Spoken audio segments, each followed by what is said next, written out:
नमस्कार। सरकार की ओर से कोविड-19 के मरीजों के लिए होम आइसोलेशन की व्यवस्था की गई है।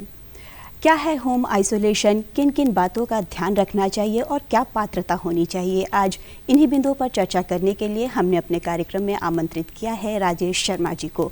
स्वागत है सर आपका हमारे कार्यक्रम में। राजेश जी, आपसे जानना चाहेंगे कि क्या है होम आइसोलेशन, इसके बारे में हमारे दर्शकों को थोड़ा बताएं। होम आइसोलेशन की व्यवस्था अभी उत्तर प्रदेश सरकार द्वारा की गई है और कोविड-19 के अंतर्गत कुछ ऐसे मरीज़ जो एसिम्प्टोमेटिक होते हैं जी।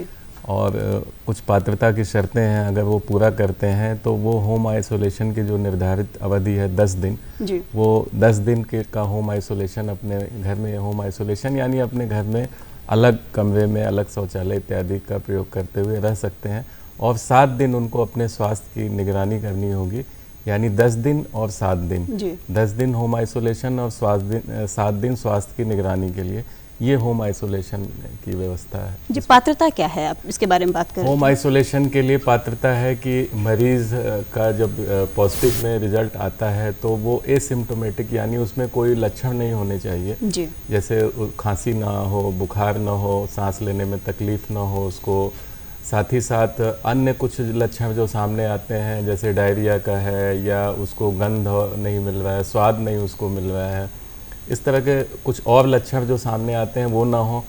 साथ ही साथ अगर कोई पहले से गंभीर बीमारी है तो वो उसके में ना हो, गंभीर बीमारी ना हो, जैसे कि शुगर का पेशेंट ना हो, हार्ट का पेशेंट ना हो, हाइपरटेंशन ना हो, उसे किडनी की प्रॉब्लम ना हो, ये सब चीज़ें अगर नहीं हैं तो ऐसे मरीज़ को स्वास्थ्य के आधार पे ये वो पात्र होता है। साथ ही साथ उस मरीज़ के घर में अलग से कमरे की व्यवस्था हो जहाँ पे वो होम आइसोलेट किया जा सके और अलग से शौचालय की व्यवस्था हो और उस शौचालय का प्रयोग जो है कोई अन्य उस घर के सदस्य ना कर रहे हों और एक अटेंडेंट जो उसके स्वास्थ्य की देखभाल कर सके। ये अगर इतनी चीज़ें हैं तो उसको होम आइसोलेशन के लिए पात्र होता है। और रैपिड रिस्पांस टीम जो है जो उसके घर पे जानकारियां एकत्र करती हैं उसके स्वास्थ्य के बारे में और उसके घर की स्थिति के बारे में और वो निर्णय करती हैं साथ में चिकित्सक का निर्णय कि जो है ये होम आइसोलेशन के लिए पात्र है या नहीं है। जी राजेश जी, जैसे आपने होम आइसोलेशन की बात की तो घर में रहते हुए किन किन बातों का ध्यान रखना होगा पेशेंट को और जो अटेंडेंट है उनको भी? सबसे पहले तो अगर होम आइसोलेशन की अनुमति मिलती है उस पेशेंट को तो उसे जो है तुरंत जो है अपने को अलग करना होता है और उसके पहले भी उसको अलग ही रहना होता है, लेकिन जब अनुमति मिल गई तो उसको ये ध्यान रखना होगा कि मुझे जो 10 दिन की मेरी निर्धारित अवधि है और 7 दिन की अन्य अवधि जिसमें उसको अपने स्वास्थ्य का आकलन करना होता है वो एकदम से अलग रहे। साथ में जो शौचालय है वो अलग से उसका भी प्रयोग करे, वो घर के अन्य सदस्यों से न मिले और उसका अटेंडेंट उसके स्वास्थ्य की देखभाल करे। एक जैसे बनारस में है कि एक मेडिकल चार्ट उसको उपलब्ध कराया जाता है जिस मेडिकल चार्ट पे वो अपने बुखार की स्थिति, वो थर्मामीटर रखना होगा, उसको अपने बुखार का आकलन करना होगा, साथ ही पल्स ऑक्सीमीटर रखना होगा, उससे अपना आकलन करना होगा और अन्य स्वास्थ्य के बारे में जो पैरामीटर हैं वो मेडिकल चार्ट्स में दिए गए होते हैं। उस पे जो है जो सामान्य है, जो बहुत कोई टिपिकल नहीं है, वो अगर पढ़ा लिखा है तो कर सकता है, अदरवाइज कोई उसका अटेंडेंट है तो वो भी कर सकता है।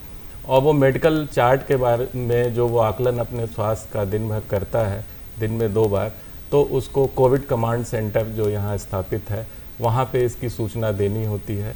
कोविड कमांड सेंटर के बारे में उसको उसके मोबाइल नंबर और फ़ोन नंबर की जानकारी पहले से दे दी जाती है मरीज़ को।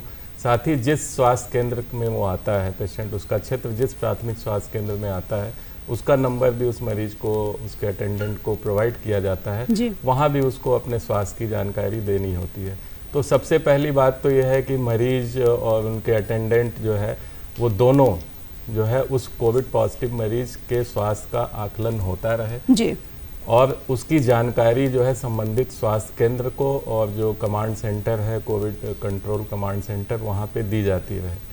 और उसमें कोई लापरवाही ना हो। नहीं, तो ये कहना उचित होगा कि पेशेंट है उसको भी सजग होना होगा, जो अटेंडेंट है उसको भी सजग और जागरूक होना पड़ेगा अपने मरीज को लेकर, और होम आइसोलेशन को लेकर जो लोगों में डर है वो नहीं है, वो सब कुछ स्वास्थ्य विभाग की ओर से अच्छे से किया जा रहा है। बिल्कुल बिल्कुल, हमारे स्वास्थ्य विभाग की तरफ से जो है जो ही पॉजिटिव मरीज की सूचना आती है, रिजल्ट आता है, रैपिड रिस्पांस टीम जो है उसके पूरा कार्य कर रही है। राजेश जी, आपने होम आइसोलेशन के बारे में हमारे दर्शकों को इतनी अच्छी जानकारी दी, इसके लिए आपका बहुत बहुत धन्यवाद। धन्यवाद।